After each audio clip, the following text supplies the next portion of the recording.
I want to welcome you to the show. We have the one and only. He is a horror icon in his own right from the films that he's been in and starred in: Return of the Living Dead, Return of the Living Dead Part 2, Friday 13th Part 6. Jason Lives. We have the one and only Thom Mathews here in the building tonight. Thom Mathews, how you doing? Woo! I'm good, man. Everything's good. I'm glad to hear that. I hope your son is okay. That's a big thing. Oh yeah, he had COVID and then he got better, and he's still having some respiratory problems, I guess. So he's a little freaked out. It affected his eyesight too. Now he needs reading glasses, and he's only 22. And I actually looked it up, and it's a thing that happens when you get COVID. You get kind of affects different parts of your bodies, and for him it went to his eyeballs. So that's scary because I'm 22, so that's actually, don't get COVID and you'll be okay. Yeah. He didn't get vaccinated either, so Oh. And we just got his insurance bill too, so that's another hit to him. After insurance paid for, we have health insurance, but after it paid, it's still a sizable amount. Oh. So yeah, I'm hoping he gets better soon. That's so unfortunate with the eyesight and everything. It's crazy. And we really don't know. And how is it as far as work goes? Because I know you have your own construction company, but for acting wise, how's it been for you? If you're an actor and work in a restaurant here, 3 months ago, from 3 months going back to maybe a year, you were like dead in the water. Thank God for the PPP, helped everybody out a little bit. But for me doing the construction, we considered essential services, and so we were able to get out every day and keep our distance, put masks on and stuff like that. Mm-hmm. I want to get into your early life. Born on Hollywood Boulevard, how was his experience of growing up in that area? I was born on Hollywood. I grew up in Covina, okay, which is a suburb of Los Angeles, probably 30 minutes, I guess, from Hollywood Boulevard, 45 minutes. It's everyone knows West Covina because they have a lot of car dealerships, and you're always hearing it on the radio out here. But Covina, went to Gladstone High School from my junior up until my junior year. Moved back out to Hollywood. Lived with my grandmother. My younger brother and I lived with my grandmother, and then soon after that, I got into the acting bug and started studying acting, and kind of went off from there. Now, how did the acting bug come about for you and you getting into the acting business? You know what? It's a weird, because in high school I was kind of floundering, not knowing what I wanted to do with my life, and took all the work experience classes and stuff like that. And I was dating this girl, and she turned to me one day and she goes, "Why don't you become an actor?" I was like, I said, "That's what I'll do." It was just like that. It's literally, the sensation was when she said that to me, when you feel stuff in your stomach, you feel like that feels right. Mm-hmm. It was nothing like that. Okay. It was literally, I'm telling you, it was literally like she took a needle and stuck it in my head, and it was like this explosion inside my brain. It was really bizarre. What do you want? What was your first successful acting thing that you were able to get into? The first thing I did, so I was studying acting, and didn't call myself an actor because, being who I was, I had to make money and had to show up on a job and blah, blah, blah. So I went to work for Lorimar Productions, and when they were over at the MGM lot, and they had Falcon Crest and Knots Landing, and what else did they have? A bunch of shows. Falcon Crest, Knots Landing, Dallas was over there. So my job was to go around and fill up all the kitchens for all the secretaries and executives and stuff like that. So I made it around the office building, and then I also went down onto the lot. And my whole idea was to go there and get my SAG card somehow and get into casting. So after like 2 years of working there, Doris Saba, she was casting Falcon Crest, and there was a bit walk on, bit part for me. So that's how I got my SAG card. And then from there, I started doing some print work and doing a bunch of commercials, and that kind of made the transition between a regular job and my acting job. And I was, in between all that, I was always doing construction and carpentry and stuff like that. So just to keep, because I would just go insane if I didn't have something to do in the morning, just waiting around. Because there's a lot of waiting around when you're acting, a lot of waiting around. Even when you're filming, it's just you're sitting around waiting for the next scene to get set up, and because they got to move the camera, move the location, or whatever. And it's like, so it's not as glamorous as everyone thinks. A lot of technicalities to acting, and you got to hit your mark, and got to get your light, and you got to make sure you're on the right side of the camera, and so it's very technical. Acting is very technical, while at the same time you have to be very real and spontaneous, and a lot of rehearsal and stuff like that. This would be a great question for the aspiring actors that are listening to the show right now, or even afterwards. What were some of the most things that were beneficial to you in taking acting classes that helped you out with your career further down the line? The best thing that helped me out, I think, is being naive about the business. Because the more I learned, the more I realized it was so hard to even get a job.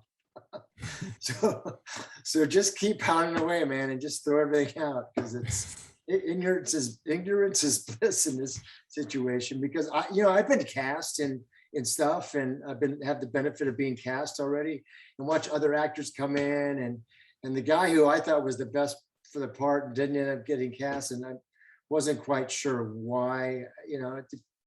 It's so many variables that go on in casting someone. So it's just keep plugging away, and just don't take no for an answer. And because factually there's not a lot of success for actors. I mean, not even to make over 100 grand a year is like 1% or 2%. It's not even a living, I did 3 movies in 1 year. Only made $60,000 1 year. It's like something wrong with that. But we keep doing it. And commercials, I made a ton. Back in the old days, commercial. You do a national commercial, you make a bunch of money. Every day you go to the mailbox, you get a check, and that was able to sustain you to take your acting lessons, and just keep going to the gym, and kind of get a routine going on. Yeah. When going to the mailbox is actually fun, instead of when you have bills coming in. Exactly. Oh, unbelievable. I always, when my kids got older, I would play a game with them. I still get residuals every now and again. Mm-hmm. So I always, I do like the Johnny Carson thing, and try to make them guess how much is in it. And if they guess, they get the amount of it, and sometimes it's 67 cents, and sometimes it's a couple $100, but it's fun to do.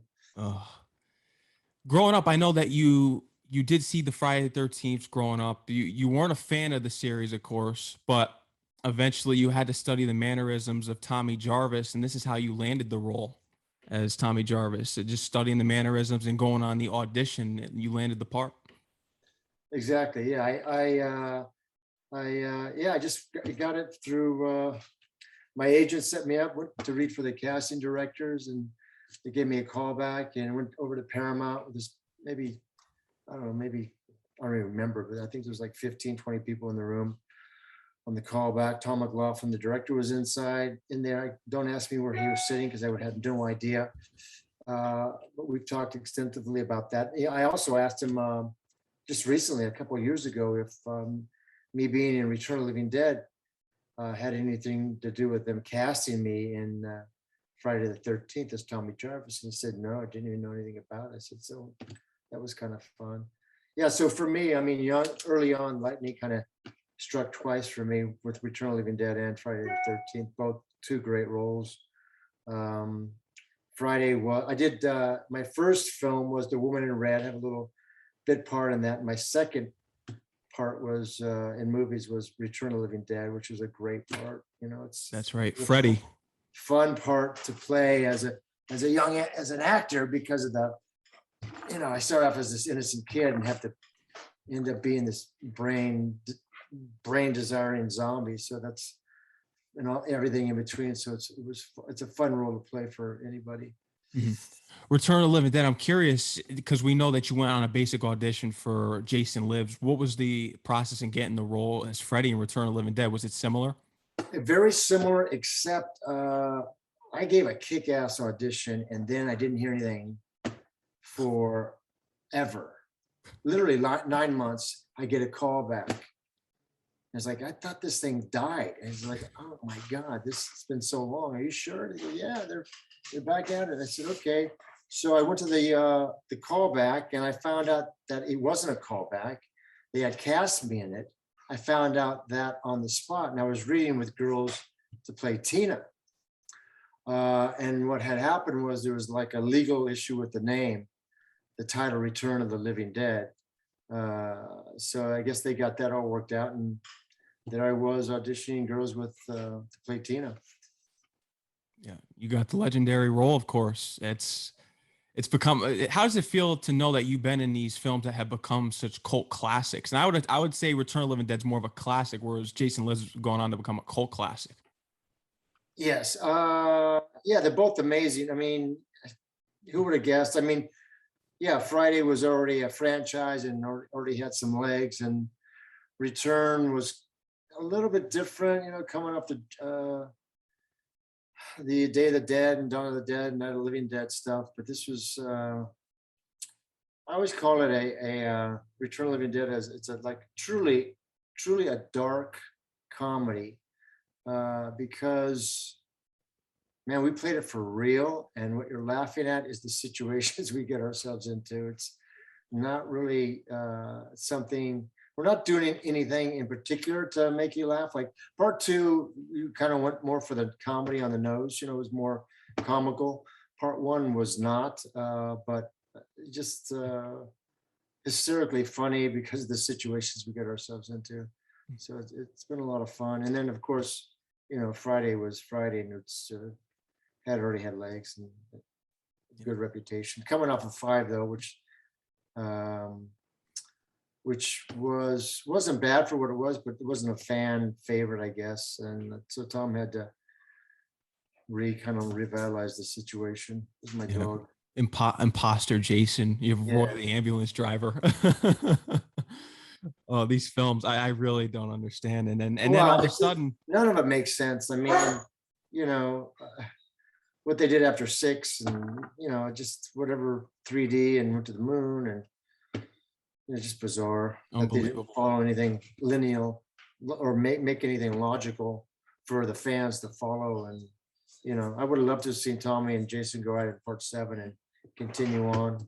Yeah, that's what I would have liked to see. Yeah. People love Kane Hodder, so they tend to love those films just because of Kane Hodder. Yeah. I know he said to you that you can't think of Friday without thinking of Tommy Jarvis as well as Jason. He did, you know, he did say that to me. I don't know if he said it publicly, but he has said that to me personally before. Yeah. I see him at horror conventions all the time, you know. Hopefully you and Kane get to work together on screen. That would be cool. We almost did in 13 Fanboy. Like, it's coming out. I ended up turning it down though. It just kept adding people to it, and I don't know what she was doing. I told Deborah to save me for something special if there's a sequel or something, because you know, I just didn't want to be a producer, some character. I think she wanted me to be a cop at the end of the day. It was completely different when we first started talking, my role in 13 Fanboy, and then it just, everything got smaller and smaller, so I just bowed out of it.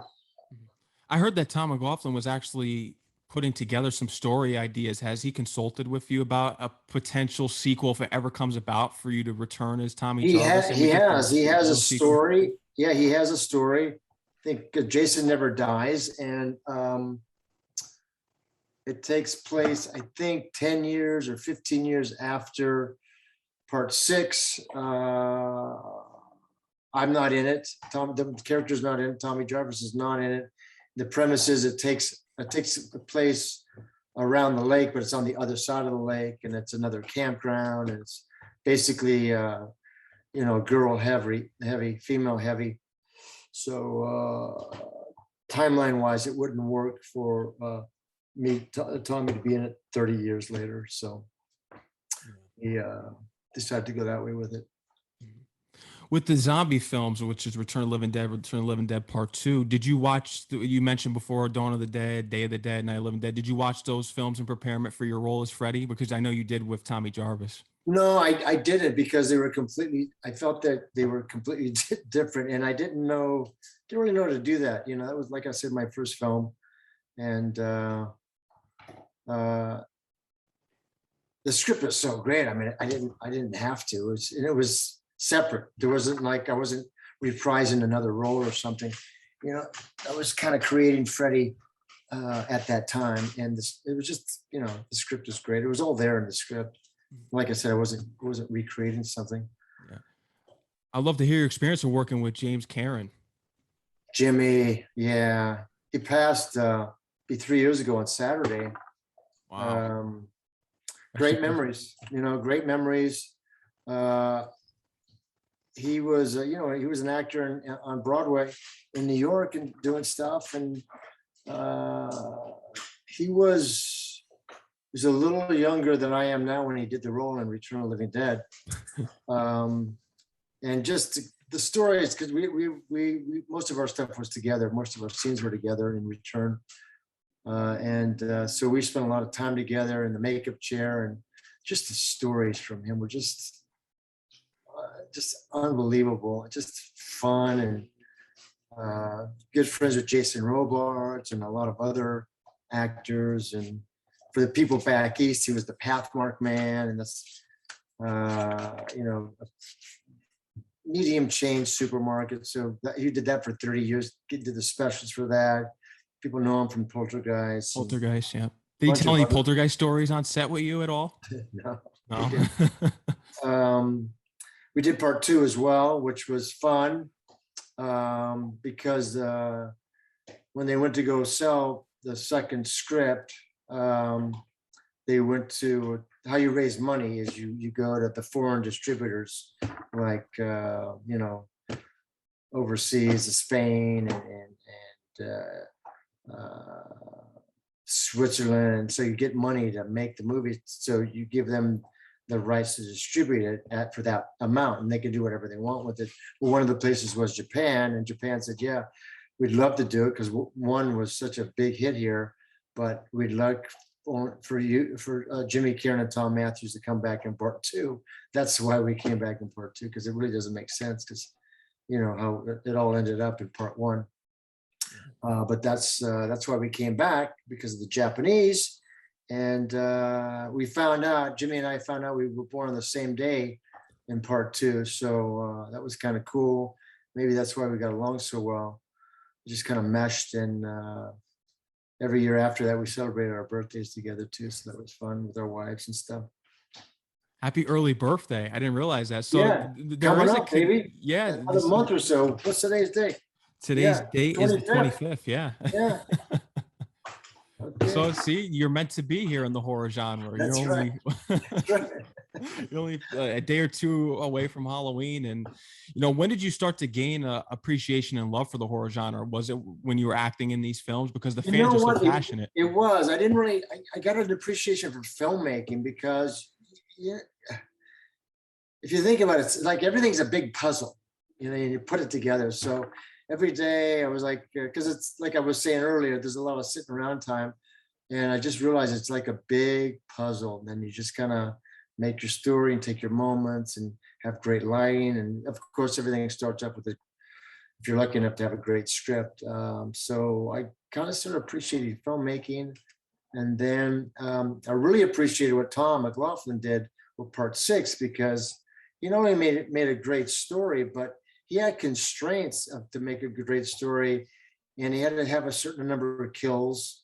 And within all that, he had a relationship, you know, there was some hope for some romantic relationship with Megan and Tommy later on. And, you know, so that's why I think part 6 is kind of one of the fan favorites, is because the character development, you got somebody to root for, and you get to know them a little bit, and you know, you could kind of cheer for them.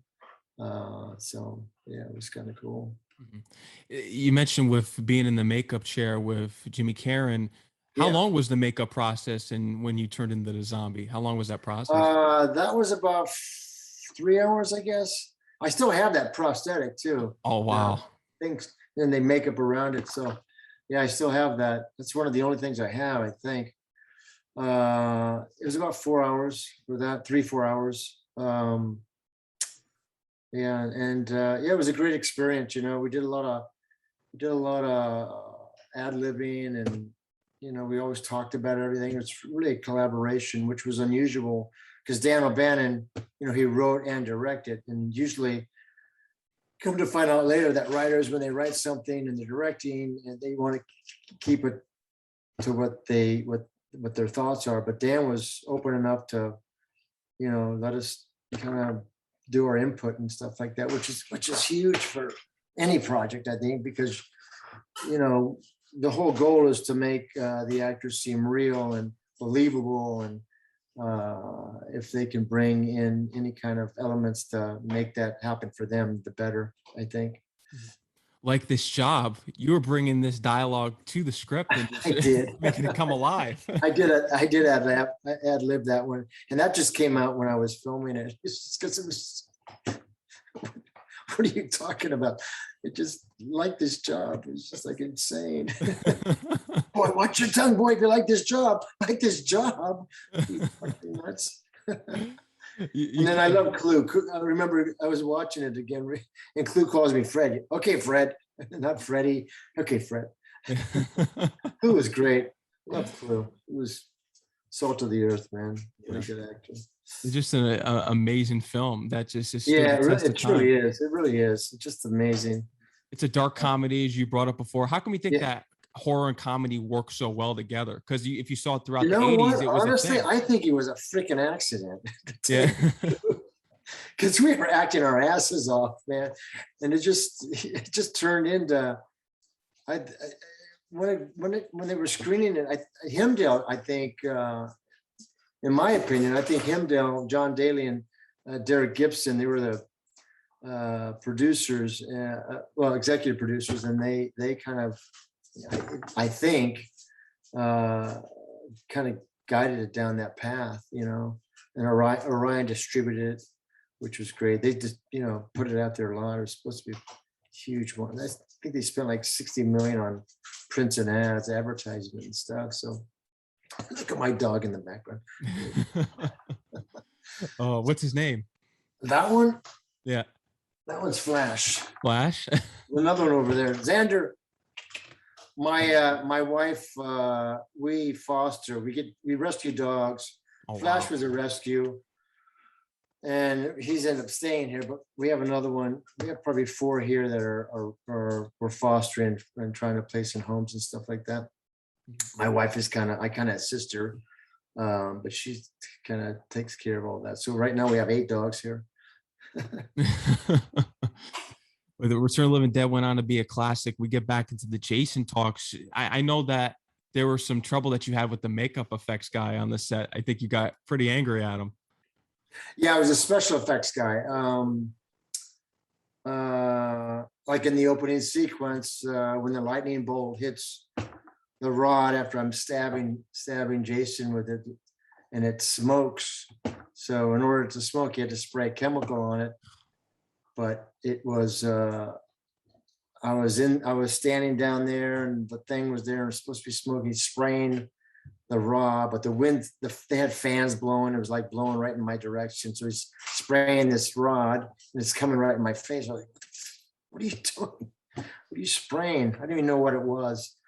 It wasn't anything harmful, but you got to tell your actor what you're doing, because it could have been anything. Could have been acid. I don't know. And then another scene, the same guy, when I was in the boat and all the fire and stuff, it was, could really feel the heat, and asked him to widen a little bit. He said something. I almost jumped out of the boat and went at him. Hated that guy. My God, that's crazy that you almost jumped out of the boat. Yeah. He must have really pissed you off. I was pissed off. Yeah. Unbelievable. Do you recall when you first saw CJ Graham in the Jason outfit? Because then it's just, you're in a Friday the 13th film right away as soon as you see that Jason's here. Yeah, I don't really remember. CJ was kind of doing his own thing, he was kind of keeping off to the side and not really intermingling with people, the rest of the cast or anybody. So he was kind of keeping keeping at bay, and even between scenes, he would never say anything. I don't even remember seeing him that much when he wasn't in costume. So he was there to work, man. He was in character pretty much the whole time. The whole time. You went up against Jason, of course. We can't forget about that, especially the ending scene with the boat. What makes Jason so terrifying? What element about Jason is it, even when you watch these films? Well, you know what? It's funny because I think they capture what's so terrifying about him, even in the game. Because they made a video game, Friday the 13th, and we got it, and I'm in it. Yep. And you had to go back 6 times, I believe. Yeah, I had to go back on the face because I had photo approval, and it's like the guy who was developing my character, just the look. Never saw the movie, but yeah, because my son would play it, and all the elements are still in the game. They're all in the game. What's so terrifying about Jason and him just being, he could be there at any minute, and you know, it was kind of a slow burn, horror, suspenseful kind of thing, which is a lot of fun. What's your favorite scene from the film and Making Jason Lives? I love the opening sequence. The opening. I love the opening sequence. It just, I mean, even before the credits, it just really solid moves and just really, really good. And the sheriff's death is probably my favorite death in the whole series. There's no blood, just really pure. And I was able to see it in dailies, and it didn't have no sound effects, no music, and it was like terrifying watching it even in dailies. It was so good, and it was such a simple thing to pull off, and a simple trick, and it just really gave. I mean, I guess what sold it for me is the guy in the hole kicking his feet up as the sheriff's bending over backward. And like you said, no blood, and that's what made horror films back in the day, because I feel as though the gory effect ruins certain horror films because it's all blood and guts. And you know, we could bring this into the next topic I was going to bring up, because you being in such 80s classic horror films, how come they're just so different nowadays and they're just not the same? I look at the newest Halloween Kills, and is it the writing? Because the writing was so bad in Halloween Kills. I just saw it on Saturday, and I feel as though a true fan and a person that watches horror films needs to write the scripts, and that's not what's happening nowadays. Yeah, for Friday, I don't think it's been happening for a while. Yeah.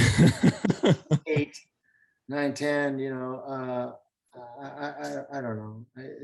They need to be simpler stories and just better practical effects, I think, like that, you know, that would kind of lock it in, because the 80s was a magical time for horror movies, you know. It'd be great to kind of duplicate that if we could. Yeah, it was. Keep it simple. The 80s were in my opinion, the best decade for horror, and I think you would agree. As you mentioned, it was such a magical time, and you have some really bad ones, but the ones that are good, such as Jason Lives, and there's countless of other ones that we can bring up. But the 80s was just impeccable. Yeah, it was insane. But I'm looking forward to hearing about this script, and hopefully that Tom McLoughlin makes this work. Yeah, I'm sure. Well, hopefully we'll see what happens. You know, it's probably a long shot, and they have to call him and want him to do it. I'm not sure who even owns it. Right? I mean, you know, what studio owns. I don't know if New Line owns it or whatever. But I heard there was a lawsuit going on. Yeah, there is, and I think they're coming to the end of it. So we'll have to see. I mean, there's a lot of ideas kicking around. People send me scripts. Probably 6 of them that are directly right after part 6. So it's literally like 35 years later, Tommy Jarvis and what he's doing, and you know, where he's at, and stuff like that. So it'd be fun. I mean, I would love to do the 13th one and Friday the 13th part 6. That would be a lot of fun for me. Kind of like Jamie Lee Curtis is doing for the Halloween franchise, and it kind of makes sense. If there was any one character to do it, I guess that would be Tommy Jarvis's character. You have to play him. It can't be anyone else. It has to be you. Yeah. That's the only thing that makes sense, and when the fans would love it, because it has to happen, just like Jamie Lee Curtis with the Halloween. It's got to happen. Do you have a favorite Friday the 13th film before part 6? You know, I like 4 a lot. I thought Corey was great in 4. I went back and watched it again. I think that was pretty good. I've loved the first one too. So Betsy Palmer. Yeah. That was probably those two. I What was guess. your reaction in seeing yourself in the video game when it was right and actually seeing your son play it? It was a little surreal, you know. And then I played it a couple times too. And was actually playing myself, so I mean, there's something weird about that, but we can make a lot of jokes. But it was cool. It was you know, it was. Don't know many people who have are in a video game as a character they played in the movie. So it was a lot of fun, and yeah. I think it's also creating a lot of new fans for the franchise, because a lot of the kids shouldn't see any of the Friday the 13th until they're like 12 or 13, but they could certainly play game. They can be gamers from eight-ish on up to 12, and so they're creating all these fans. I can't even tell you how many friends, kids are like hockey guy, the hockey mask, and they don't even know why. You know, one of our friends' kids calls it the machete guy. You know, they're just like, they're fascinated with him for some reason. Yeah. But it's been a lot of fun. Yeah. I saw these films when I was young. I'd probably say 7 or 8 years old. I started watching these. A Yeah. lot of people tell me that. I say, let me guess, it was your older brother made you watch it, or the babysitter made you watch it, or your cousin made you watch it to try and scare you and stuff like that. Because very rarely, and it has happened, that the parents let their kids watch it. I always tell them that's bad parenting. My grandfather let me watch them. Oh, did he? Yeah. There you go. You wanted to get a rise out of you. Yeah. I was afraid my kids would have nightmares and stuff like that, so I never let them really watch it until they got older, 12, 13 years old. And did you have nightmares at all, or? No, horror's always been my favorite genre. I know I started out small. I started out probably when I was like 3 or 4 watching Jaws and then the Universal monster movies, and right. kind of built up from there. I remember probably the first rated R movie I saw was Halloween, and then I just built my way up to the Friday the 13th. And I tended to like the Friday 13th more at the time because there was more action and more gore in them.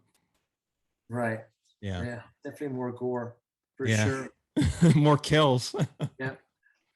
Oh, when did you start doing conventions? When did this whole start for you? I didn't do it for a long time. Probably, I want to say maybe like 9 years ago. They were asking me to do it for a long time, but I felt like I was selling my soul to go out and just say hi to everybody and go for personal appearances and stuff like that, being a serious actor that I was. But finally started doing it and got talked into it and did the first one in New Jersey.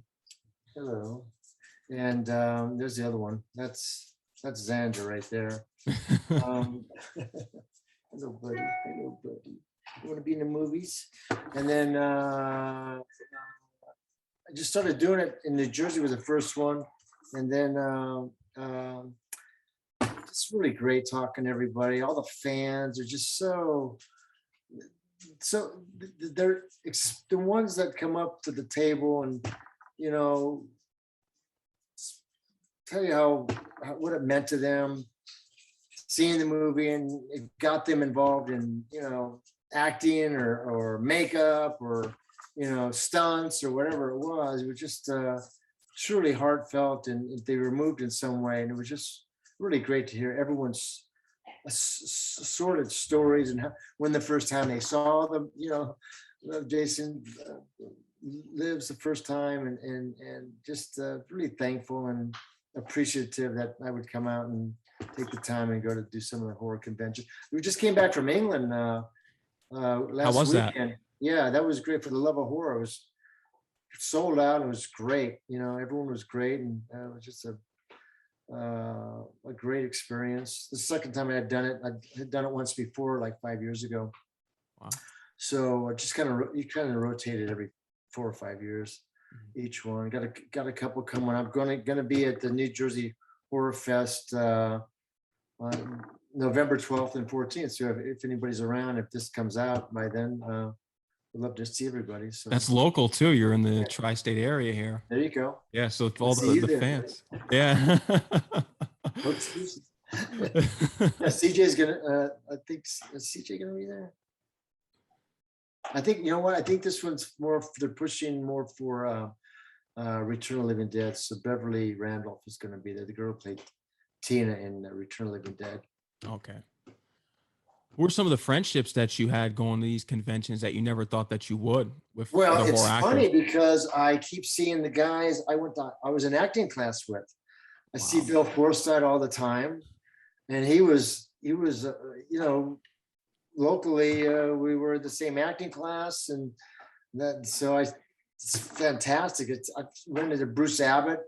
He was in Reanimator, and we were all hanging out after acting class and getting dinner and drinks and stuff like that, and a bunch of people. It's just been so much fun to see everybody, and they run into some of my fans. Bruce Dern, I've met him at conventions, and the $6 Million Man, Bruce Campbell. Oh yeah, Evil Dead. Yeah, and Alice Cooper, and Yeah, that's right, because he did the Man Behind the Mask for the That's soundtrack, right. but you didn't get to meet him until the conventions. That's right, exactly right. And he didn't know who the hell I was. Wow. So I'm assuming that I guess he didn't see the film then. I don't know. Yeah. Well, I just recently met him, like maybe a year ago, and 35 years later, so he wouldn't recognize me, but I had to introduce myself. So I went up to his table and said hi, and everything, how great it was that he did that. It's great to hear that you care about the fans. It is. Oh, amazing. The fans are the best. Horror fans are the best. I mean, Vinny Gossifero, who played the deputy in part 6, who we locked up, was able to survive because we locked Wherever him the red dot goes, you bang. That's right.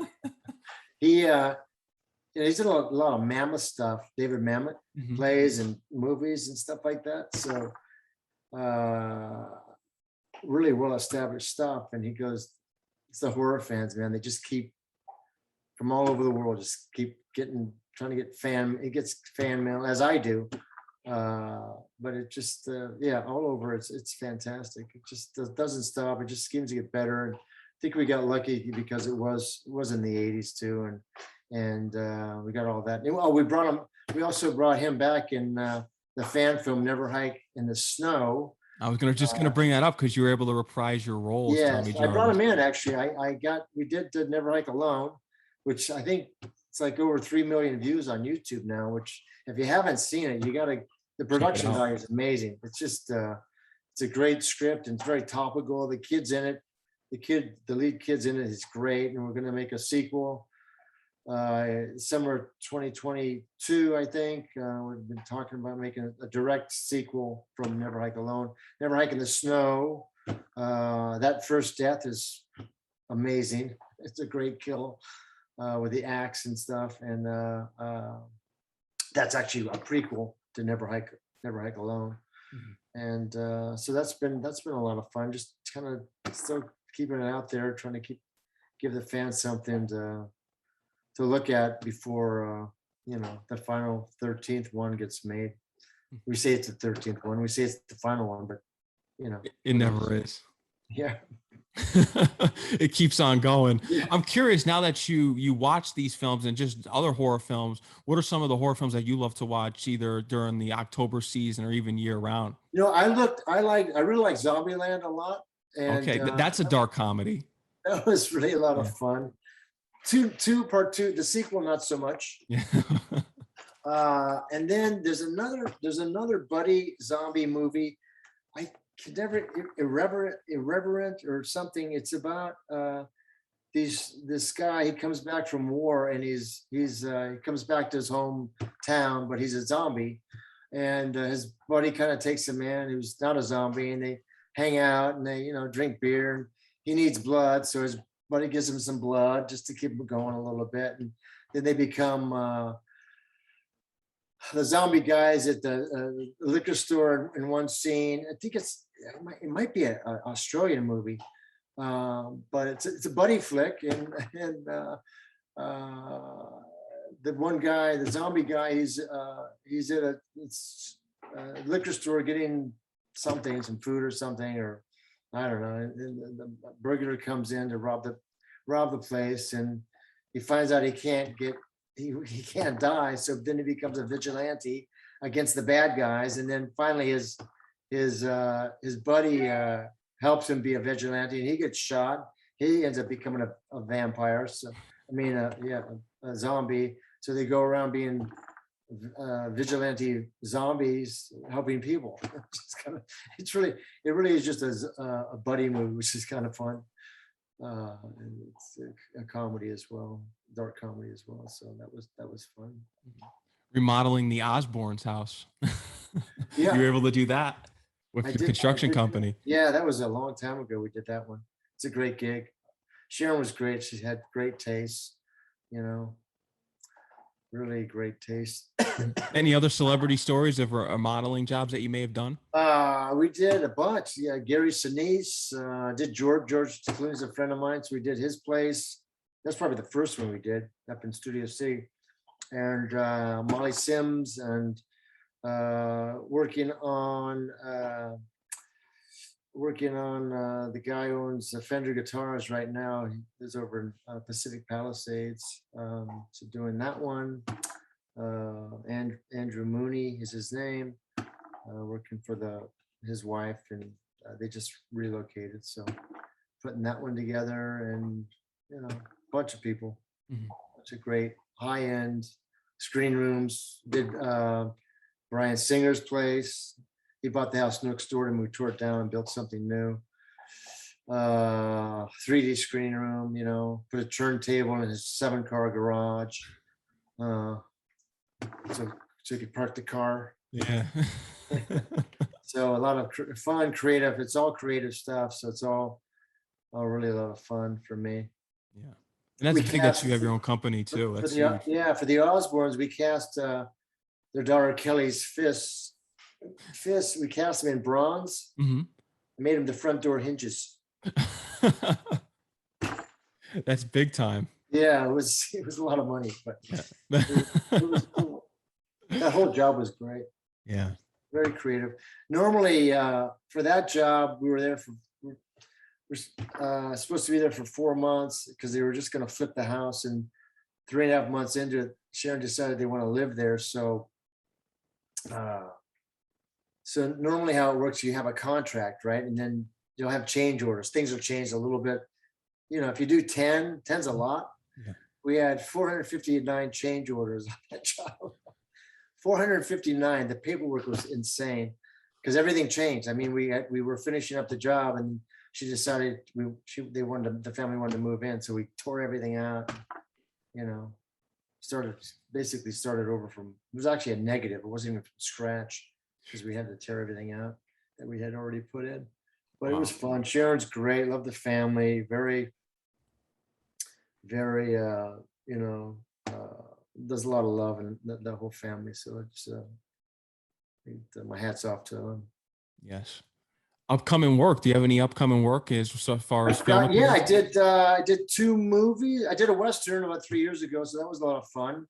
Yeah. Called Warpath. My first on-screen song. I tried to get out of it too. I told the director, I said, "Look, man, I'm not a singer, and you don't want me singing in your movie." And he goes, No, it's very important that it's the character development. I said, "Okay." So it's a folk song, which I come to learn is a little bit easier to sing. And I told him when I was talking to him, I said, "Look, I know it's written in the script. It says what he lacks in talent, he makes up for in enthusiasm. But people aren't going to be reading that. They're only going to see my bad performance singing."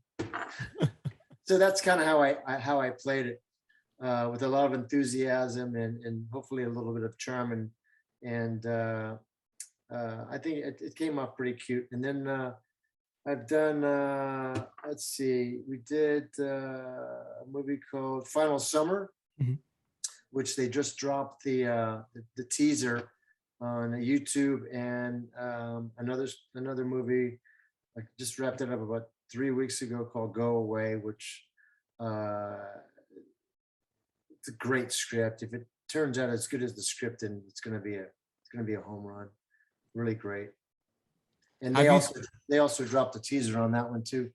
They're trying to raise a little bit more money on the Indiegogo campaign for the final budget, I guess. So that's good. And I've got something else coming up in February called Jammin' Dead. So I'm back in it. Yes, you are. You are back in it. Have you thought about possibly creating your own horror movie since you've had experience of acting? I read a fantastic book that I'd love to option and not necessarily. Just trying to think if there's something in there for me. I'd probably find something for me to do it, but be more of a producing role for myself and to get it made, because it's a great script. It's there's tattoos and artistry of that, and think of Seven, the movie Seven. Okay, with Morgan Freeman and Brad Pitt. Yeah, and Hannibal Lecter. Combine those two things together with tattoos. You kind of get the feel of what I'm thinking, how it should go. Yeah. Oh, that sounds creative. Yeah. That sounds creative. Thom Mathews, is there anything else you would love to let the audience know? Anything? No, thanks for all your support, man. It's been an amazing ride, and it's been a lot of fun. And the horror fans are the best. That's all I can tell you. Yes, you got that right. And Thom Mathews, anytime you want to come on the show, you always have a spot here. And I know you have some upcoming films. You know, you mentioned the one I'll be dropping next year. You're always welcome on to promote whatever you have going on. That'd be awesome. Love to come back. Yes. Thom Mathews, I want you to enjoy the rest of your October as well as your night here, and enjoy your birthday celebration too. Yeah, thank you. Thank you very much. Appreciate it. I'm praying for a speedy recovery here for your son with COVID-19. Yeah, thanks. Yeah, it's a weird one. Yeah. Appreciate that. Yes.